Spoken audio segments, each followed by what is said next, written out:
Bonjour à tous les amis, aujourd'hui on se retrouve pour une nouvelle vidéo. Le premier épisode de Au Microscope. Aujourd'hui on va parler du sein morphile.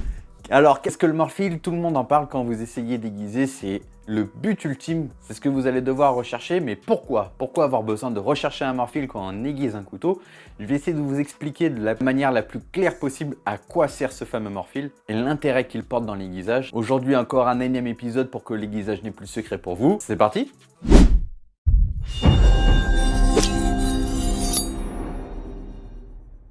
Hop! Donc alors, qu'est-ce que le morphile? Alors le morphile, c'est tout simplement une excroissance de l'acier qui se forme sur le haut de votre biseau quand vous aiguisez. Alors on va faire un petit schéma, comme ça va paraître plus clair. On va faire des dessins qui coupent pas.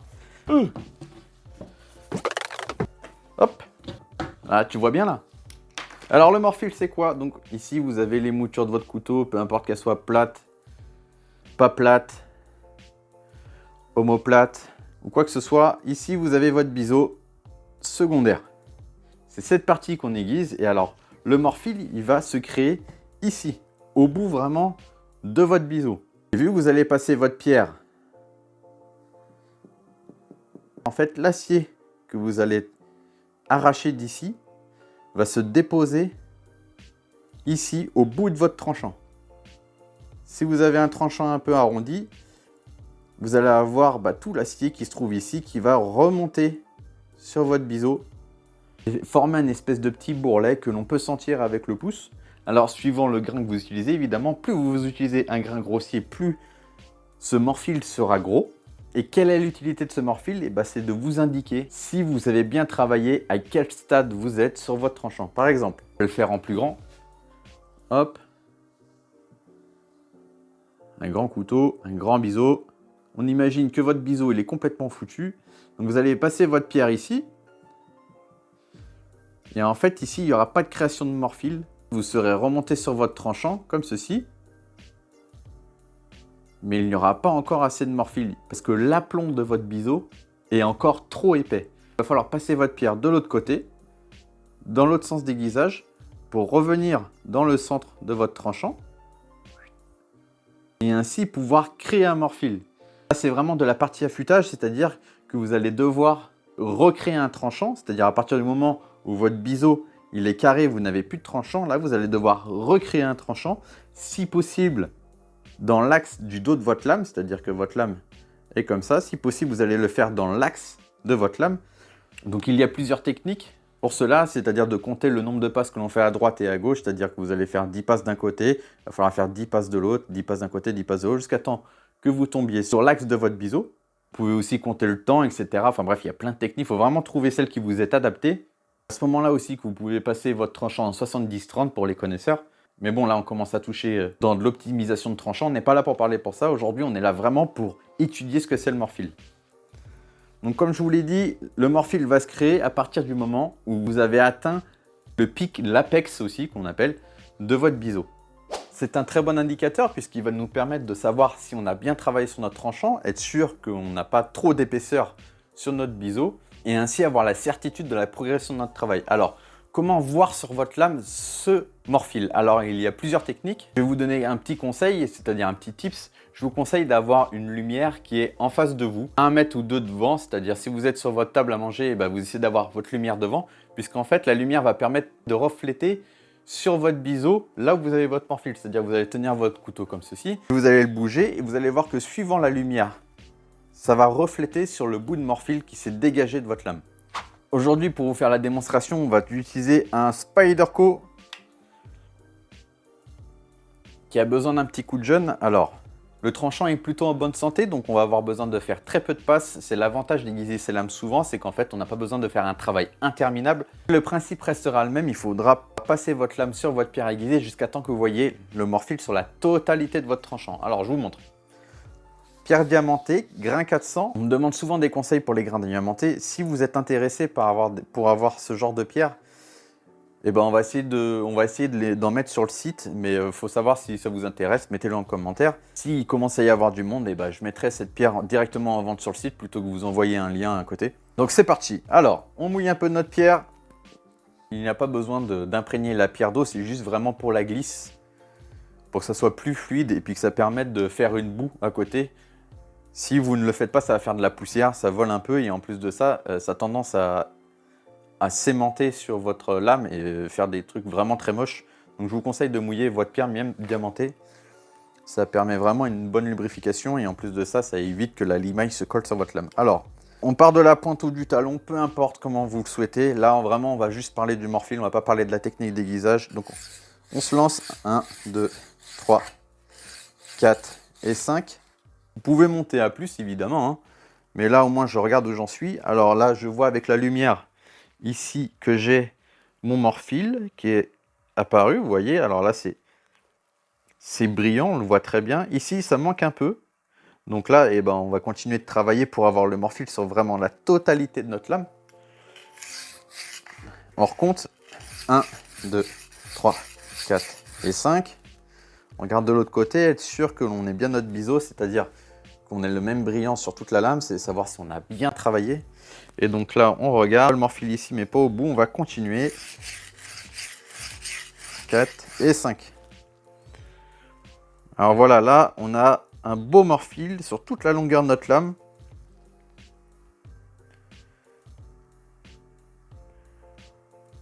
Comme vous pouvez le voir, alors au microscope, qu'est-ce que ça donne? Eh bien, vous voyez, le Morphle, eh ben, c'est tout simplement cette bavure que l'on voit sur l'apex de notre biseau.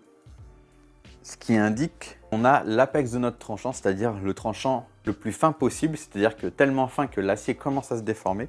Et donc là, bah, c'est très simple. Déjà, repasser le même nombre de passes qu'on a fait de ce côté-ci, donc là 15, on va passer le même nombre de ce côté-ci, sûr d'avoir un tranchant aligné, c'est-à-dire qu'il faut qu'on passe en même temps d'un côté et de l'autre de notre tranchant. C'est possible avec la même pression, ça peut varier un petit peu, c'est pas vraiment très grave.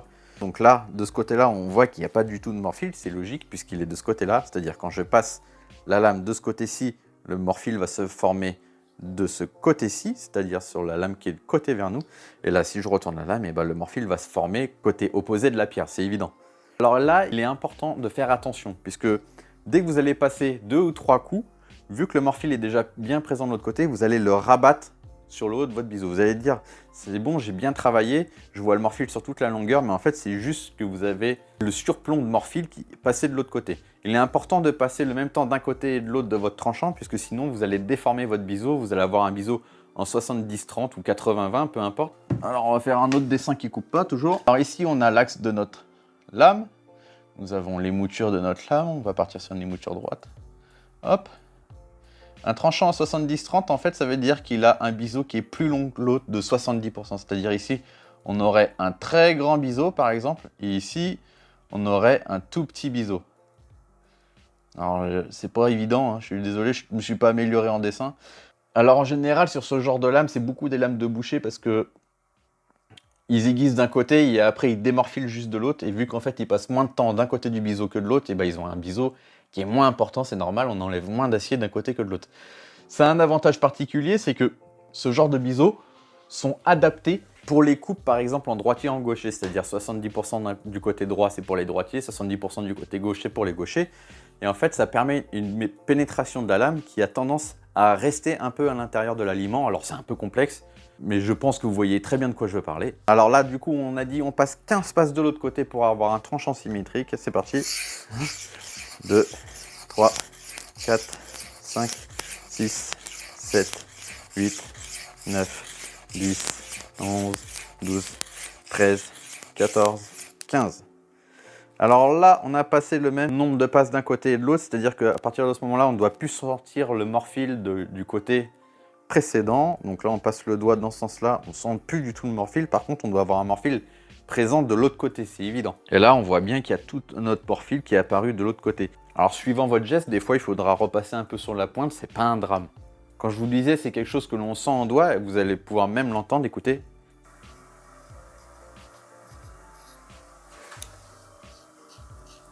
Ça gratte sur la peau.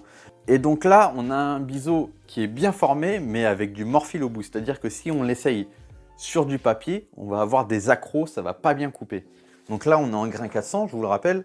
Donc là, on va voir, vous allez voir, ça coupe, mais il y a des petits accros, c'est pas évident. Vous voyez, ça accroche un peu. En général, c'est à ce moment-là où les gens se disent « Mince, je sais pas aiguiser, j'y arrive pas ». Alors, il y en a qui préconisent aussi de supprimer le morphile au cuir, c'est tout à fait possible. Mais je vais vous montrer une technique en fait pour l'enlever à la pierre. Et en fait, ça va permettre de continuer l'aiguisage tout en supprimant le morphile. Et après encore, eh ben, on fait une étape, on rase morphile au cuir. Et comme ça, vous allez voir les différences. On va se faire un petit coup de BESS, ça va vous aider à comprendre la progression. Cette machine incroyable qui me permet de calculer la pression de coupe pour couper un fil qui a une certaine norme. Et en fait, ça nous permet de voir ce qui est le plus efficace et puis aussi de mettre des chiffres en fait sur quelque chose qui est difficile à cerner en aiguisage. On allume. Je vais le faire dans ce sens-là, comme ça vous voyez le numéro normalement. Hop, on met la pointe ici. 255. Là, on va faire un protocole sur la pierre qui va nous permettre de supprimer ce morphile.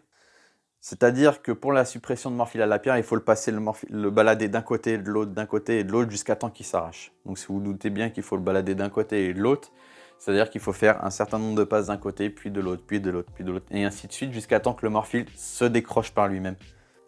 Sur une pierre très abrasive comme celle-là en grain 400, on peut commencer très bas, c'est-à-dire faire 8 passes d'un côté, 2, 3, 4, 5, 6, 7, 8, on passe 8 passes de l'autre, 1, 2, 3, 4, 5, 6, 7, 8. Et on recommence. 1, 2, 3, 4, 5, 6. On s'arrête à 6. 1, 2, 3, 4, 5. Et ici.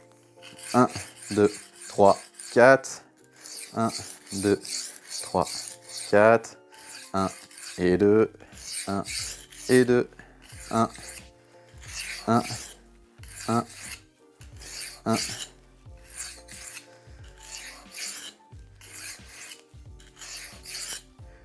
Hop. Et là, normalement, on a un beau tranchant. On n'a plus du tout de morphile, donc on ne doit plus rien sentir au doigt. Vous pouvez avoir des petits soucis sur la pointe ou sur le talon, bah vous insistez un peu plus.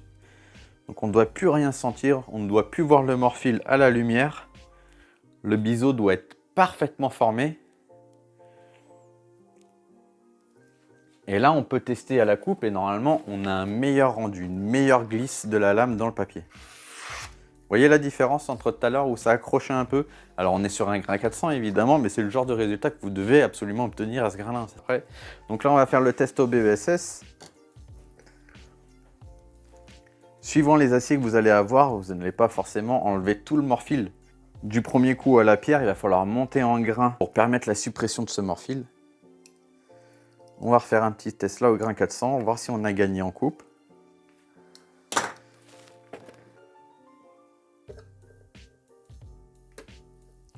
« 140, vous voyez qu'on a déjà gagné beaucoup de grammes juste avec la suppression du morphile à la pierre. Là maintenant, on va faire une autre étape de suppression de morphile qui est au cuir. Là, vous allez passer votre lame, ça va permettre de nettoyer votre tranchant, supprimer le morphile.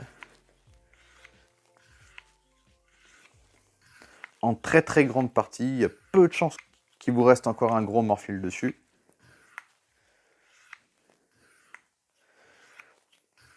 Hop, on peut rester sur notre papier. Vous voyez la différence? Là, on a la certitude de ne plus avoir de cochonnerie sur notre tranchant avec le cuir. Mais l'étape à la pierre, vous avez vu, est importante puisqu'on gagne en qualité de coupe. Donc là, on va refaire un petit test au BESS. Hop. On remet la pointe de notre couteau. 119 grammes, vous voyez, on a encore gagné 20 grammes juste avec le cuir. Donc à partir de cette étape, on est sûr que l'on n'a plus de morphile sur notre biseau. On a un biseau qui est bien formé, qui coupe très bien. Donc vous voyez, alors il n'y a pas besoin de monter très haut en grain pour que ça coupe. C'est juste qu'il y a des tests de coupe qu'on ne va pas pouvoir passer. Par exemple, arrondir le papier pour essayer de couper. Ben, en fait, ça ne va pas marcher parce que le biseau est encore trop épais en grain 400. Mais par contre, dans d'autres styles de coupe, par exemple pour couper de la feuille ou du tissu, c'est très efficace. Ce que ça donne, alors on va éviter de niquer ce beau plan de travail de mon ami Ravenwood. On va le faire devant. Hop. Vous voyez, ça coupe déjà très bien. Hein. Ça coupe très bien, faut pas avoir peur. Hein. C'est vraiment de l'aiguisage très agressif sur ce grain. Il n'y a pas besoin de monter très haut pour avoir des belles coupes, Mais par contre, si on veut vraiment pousser le truc pour faire du carpaccio, etc. sur du poisson, il va falloir monter plus haut en grain. Donc après, pour la suite de l'aiguisage, eh ben, c'est simple, il faudra monter en grain jusqu'à temps que vous obteniez le résultat que vous souhaitez.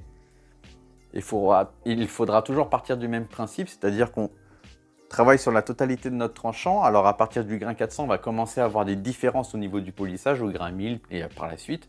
On verra ça dans de prochaines vidéos. Le Morphle, c'est un très bon indicateur pour savoir où vous en êtes dans votre travail, mais c'est aussi la chose qui fera que votre couteau ne coupe pas si vous ne l'enlevez pas correctement de votre tranchant. Les étapes primordiales: en 1, on crée le biseau de notre côté avec un beau Morphle. En 2, on passe le même temps sur l'autre côté du biseau pour avoir un biseau symétrique. Puis on diminue le nombre de passes jusqu'à temps qu'on ait arraché complètement notre Morphle à la pierre. Puis un coup de cuir et là on a un tranchant qui coupe parfaitement. On va essayer de faire un test sur une tomate. Je vais voir ce que j'ai en haut pour voir un peu les différents tests de coupe qui sont possibles d'atteindre avec ce genre de couteau, que vous ayez une base de ce qui est possible à faire au grain 400. Donc on a la vidéo qui s'est coupée, mais c'est pas grave. Alors sur une tomate cerise, hop, évidemment, vu qu'il faut mettre un peu plus de pression vu que c'est un grain grossier, c'est le genre de test de coupe que l'on ne peut pas faire, mais par exemple, vous voyez que ça coupe très bien, hein. On va essayer avec la tomate posée. Vous voyez, c'est un peu juste pour ce genre de coupe. Mais si vous tenez, vous voyez, ça coupe quand même super bien, hein. Hop, pour son homme. Les amis, cette vidéo est maintenant terminée. J'espère qu'elle vous aura plu, vous aurez appris plein de choses. Alors si vous voulez soutenir la chaîne, il suffit de liker, de commenter, de partager la vidéo autour de vous. N'hésitez pas aussi à mettre en commentaire si vous voulez que je parle d'un sujet. Si vous êtes intéressé par du matériel d'aiguisage, vous pouvez aussi bénéficier de 10% sur le site OneStone avec le code Aquaire10. Et pour toute demande de devis, c'est sur le site aquareaiguisage.com. En attendant les amis, n'oubliez pas de vous abonner car il y aura encore plein d'autres vidéos car j'ai pas fini d'aiguiser toutes les lames qu'il y avait sur Terre. Ciao, ciao.